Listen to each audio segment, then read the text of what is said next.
Viral momen wanita dilamar saat konser Taylor Swift di Singapura, penonton histeris, kotak cincin jadi sorotan. Tengah ramai momen romantis wanita yang dilamar pujaan hati saat menyaksikan konser Taylor Swift di Singapura. Hal itu kini ramai usai diunggah di media sosial, salah satunya akun TikTok @joelna pada Senin, tanggal 4 Maret tahun 2024. Pada video, awalnya seorang wanita yang mengenakan kaos putih tampak asyik mengambil video sembari ikut bernyanyi.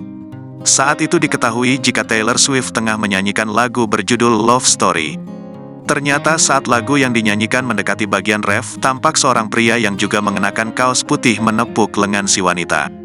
Pria tersebut kemudian bersimpuh di hadapan wanita yang merupakan kekasihnya sambil memegang sebuah kotak berisikan cincin.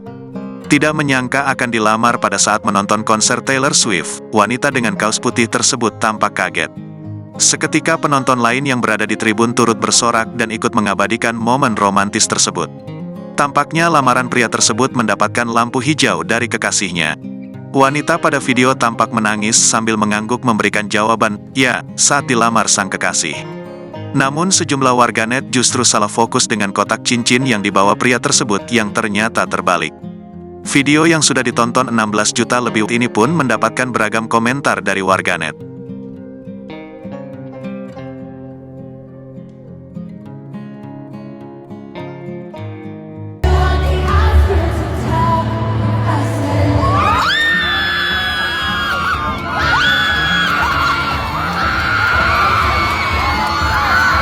Download Tribun X sekarang, menghadirkan lokal menjadi Indonesia.